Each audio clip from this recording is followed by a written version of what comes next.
জাতীয় বেতন কাঠামো বাস্তবায়নের জটিল এবং অত্যন্ত সংবেদনশীল প্রশ্নে দেশব্যাপী সরকারি কর্মকর্তা কর্মচারীদের মধ্যে যে গভীর উদ্বেগ, তীব্র হতাশা এবং ক্রমবর্ধমান অনিশ্চয়তার বিস্তৃত এবং উদ্বেগজনক পরিবেশ সৃষ্টি হয়েছে তা এখন একটি অত্যন্ত জটিল এবং গুরুতর সংকটপূর্ণ পর্যায়ে উপনীত হয়েছে এবং প্রতিটি অতিবাহিত দিনের সঙ্গে আরও প্রকট এবং তীব্র হয়ে উঠছে এবং পরিস্থিতি ক্রমশ উদ্বেগজনক এবং জটিল থেকে জটিলতর হয়ে পড়ছে। নবম জাতীয় পে স্কেল বাস্তবায়নের জন্য যে দীর্ঘ, কষ্টকর এবং যন্ত্রণাদায়ক অনিশ্চিত প্রতীক্ষায় রয়েছেন দেশের লক্ষাধিক সরকারি চাকরিজীবী এবং তাদের পরিবারের অসংখ্য সদস্যরা, তাদের সেই স্বপ্ন এবং সম্পূর্ণ ন্যায্য প্রত্যাশা এবং বৈধ দাবি এখন ক্রমবর্ধমান প্রশাসনিক জটিলতা এবং রাজনৈতিক অনিশ্চয়তার ঘন কুয়াশায় সম্পূর্ণরূপে আচ্ছন্ন এবং অস্পষ্ট হয়ে পড়েছে এবং প্রায় সম্পূর্ণভাবে বিলুপ্তির পথে এগিয়ে যাচ্ছে বলে মনে হচ্ছে এবং তাদের মনোবল এবং আশা ভেঙে পড়ার উপক্রম হয়েছে এবং হতাশা চরম পর্যায়ে পৌঁছেছে এবং অনেকেই হতোদ্যম হয়ে পড়েছেন। সাম্প্রতিক সপ্তাহ এবং মাসগুলোতে ঘটে যাওয়া বিভিন্ন উল্লেখযোগ্য এবং গুরুত্বপূর্ণ ঘটনা, সরকারি মহল এবং নীতি নির্ধারণী পর্যায় থেকে আসা বিভিন্ন নেতিবাচক ইঙ্গিত এবং সংকেত এবং বিশেষভাবে অর্থ মন্ত্রণালয়ের শীর্ষস্থানীয় কর্মকর্তাদের প্রকাশ্য এবং বারংবার এবং ধারাবাহিকভাবে পুনরাবৃত্ত করা বক্তব্য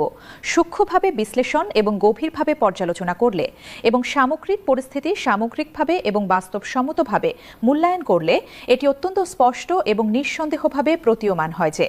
বর্তমান অন্তর্বর্তীকালীন সরকারের অবশিষ্ট এবং অত্যন্ত সীমিত সময়ের মধ্যে এই অত্যন্ত গুরুত্বপূর্ণ এবং দীর্ঘ প্রতীক্ষিত বেতন কাঠামো কার্যকর হওয়ার সম্ভাবনা প্রতিটি অতিবাহিত দিন এবং সপ্তাহের সঙ্গে সঙ্গে ক্রমাগত এবং দ্রুত গতিতে ক্ষীণ থেকে ক্ষীণতর এবং প্রায় শূন্যের দিকে ধাবিত হয়ে আসছে এবং এখন তা প্রায় সম্পূর্ণভাবে বিলুপ্ত হওয়ার পর্যায়ে পৌঁছেছে বলে প্রশাসনিক বিশেষজ্ঞরা এবং রাজনৈতিক বিশ্লেষকরা এবং অর্থনীতিবিদরা মনে করছেন এবং এই বাস্তবতা স্বীকার করছেন এবং কর্মচারীরাও এই তিক্ত বাস্তবতা মেনে নিতে বাধ্য হচ্ছেন। অর্থ মন্ত্রণালয় এবং সরকারের অন্যান্য সংশ্লিষ্ট গুরুত্বপূর্ণ দপ্তর ও নীতি নির্ধারণী সংস্থা থেকে প্রাপ্ত সাম্প্রতিক তথ্য এবং দেশের প্রধান জাতীয় গণমাধ্যম, প্রভাবশালী সংবাদপত্র এবং টেলিভিশন চ্যানেলে প্রকাশিত এবং প্রচারিত বিভিন্ন অনুসন্ধানী এবং বিশ্লেষণাত্মক প্রতিবেদন বিস্তারিতভাবে এবং গভীরভাবে অনুযায়ী চলমান সরকারের অবশিষ্ট মেয়াদের মধ্যে নবম বেতন স্কেল আনুষ্ঠানিকভাবে গেজেট আকারে চূড়ান্তভাবে প্রকাশিত হওয়ার বিষয়ে অর্থ মন্ত্রণালয়ের অভ্যন্তরে এবং উপদেষ্টা পরিষদের উচ্চ এবং সিদ্ধান্ত গ্রহণকারী পর্যায়ে প্রবল সংশয়, গভীর দ্বিধাদ্বন্দ্ব এবং স্পষ্ট সিদ্ধান্তহীনতা এবং প্রকাশ্য অনীহা এবং নিষ্ক্রিয়তা এবং দায়িত্ব এড়ানোর প্রবণতা বিদ্যমান রয়েছে বলে একাধিক নির্ভরযোগ্য এবং সংশ্লিষ্ট সূত্রে নিশ্চিতভাবে এবং বিশ্বাসযোগ্যভাবে জানা গেছে এবং এই তথ্য কর্মচারীদের মধ্যে হতাশা এবং ক্ষোভ আরও বাড়িয়ে দিয়েছে এবং তাদের আশা প্রায় নিভে যাওয়ার পর্যায়ে এসেছে এবং অনেকেই মনে করছেন তাদের সঙ্গে প্রতারণা করা হচ্ছে। এই ক্রমবর্ধমান এবং দীর্ঘায়িত অনিশ্চয়তা এবং প্রশাসনিক জড়তা ও নিষ্ক্রিয়তার বিরুদ্ধে সোচ্চার এবং দৃঢ় প্রতিবাদ জানাতে এবং তাদের দীর্ঘদিনের ন্যায্য এবং সম্পূর্ণ বৈধ দাবি কার্যকরভাবে এবং শক্তিশালীভাবে আদায়ের দৃঢ় লক্ষ্যে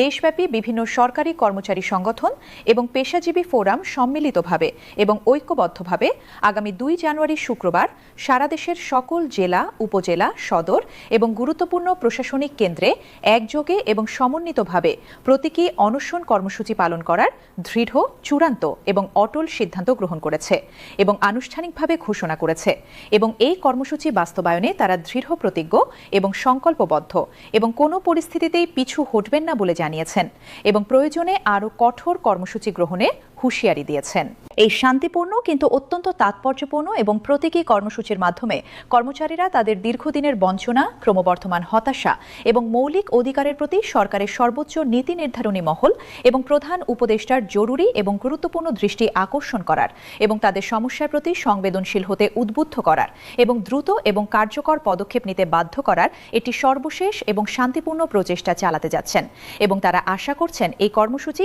সরকারের নীতি নির্ধারকদের নাড়া দেবে এবং তাদের বিবেক জাগ্রত করবে এবং তাদের দায়িত্ববোধ স্মরণ করিয়ে দেবে। নবম জাতীয় বেতন কমিশন গঠন এবং এর পরবর্তী কার্যক্রম সংক্রান্ত সম্পূর্ণ সময়রেখা এবং ঘটনা প্রবাহ সূক্ষ্মভাবে এবং বিস্তারিতভাবে পর্যালোচনা করলে একটি অত্যন্ত হতাশাজনক, উদ্বেগব্যঞ্জক এবং প্রায় হতাশাপূর্ণ চিত্র স্পষ্ট হয়ে ওঠে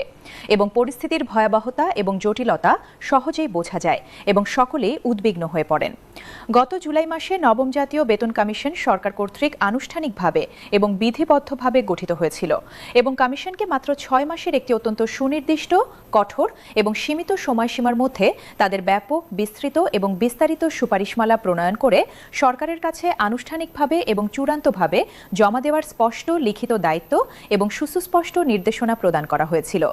এবং এই বিষয়ে কোনো অস্পষ্টতা বা দ্ব্যর্থবোধকতা ছিল না এবং সবাই আশাবাদী ছিলেন যে সময়মতো কাজ সম্পন্ন হবে এবং কর্মচারীরা তাদের প্রাপ্য পাবেন। কিন্তু অত্যন্ত দুর্ভাগ্যজনক এবং গভীরভাবে হতাশাব্যঞ্জক বিষয় হল সেই আনুষ্ঠানিকভাবে নির্ধারিত এবং বাধ্যতামূলক সময়সীমা ইতিমধ্যে সম্পূর্ণরূপে এবং উল্লেখযোগ্যভাবে অতিক্রান্ত হয়েছে। অথচ কমিশনের চূড়ান্ত, পূর্ণাঙ্গ এবং অনুমোদিত প্রতিবেদন এখনও সরকারের সংশ্লিষ্ট দপ্তরের নিকট আনুষ্ঠানিকভাবে এবং চূড়ান্তভাবে পৌঁছায়নি বলে একাধিক নির্ভরযোগ্য এবং সংশ্লিষ্ট এবং কমিশনের ভেতরের সূত্র নিশ্চিত করেছে এবং জানিয়েছে। এবং এই বিলম্বের কোনো সন্তোষজনক ব্যাখ্যা পাওয়া যায়নি এবং কর্মচারীরা ক্রমশ উদ্বিগ্ন এবং ক্ষুব্ধ হয়ে পড়ছেন এবং অনেকেই এই বিলম্বকে ইচ্ছাকৃত বলে মনে করছেন। এই অপ্রত্যাশিত এবং কোনো সন্তোষজনক ব্যাখ্যাতীত বিলম্ব, ক্রমাগত প্রক্রিয়াগত জটিলতা এবং প্রশাসনিক ধীরগতি ও নিষ্ক্রিয়তার মধ্যেই অর্থ উপদেষ্টা ডক্টর সালাহউদ্দিন আহমেদ বিভিন্ন সময়ে এবং বিভিন্ন গুরুত্বপূর্ণ অনুষ্ঠানে এবং সভায় এবং মিডিয়ার সামনে অত্যন্ত দ্ব্যর্থহীন, স্পষ্ট এবং কঠোর ভাষায় জানিয়ে দিয়েছেন এবং বারবার পুনর্ব্যক্ত করেছেন যে নতুন বেতন কাঠামোর মতো একটি সুদূর প্রসারী, প্রভাব বিস্তারকারী, ব্যাপক আর্থিক প্রতিশ্রুতি সম্বলিত এবং জাতীয় বাজেটে দীর্ঘমেয়াদী এবং ব্যাপক প্রভাব সৃষ্টিকারী একটি বৃহৎ এবং জটিল জাতীয় সিদ্ধান্ত গ্রহণের দায়িত্ব এবং সাংবিধানিক ক্ষমতা একটি অন্তর্বর্তীকালীন এবং অনির্বাচিত সরকারের নয়, বরং তা পরবর্তী স্বচ্ছ গণতান্ত্রিক প্রক্রিয়ার মাধ্যমে জনগণের প্রত্যক্ষ ভোটে নির্বাচিত জনপ্রতিনিধিত্বমূলক সরকারের হাতেই ন্যস্ত থাকা সাংবিধানিক, নৈতিক এবং রাজনৈতিকভাবে সমীচীন এবং যুক্তিসঙ্গত হবে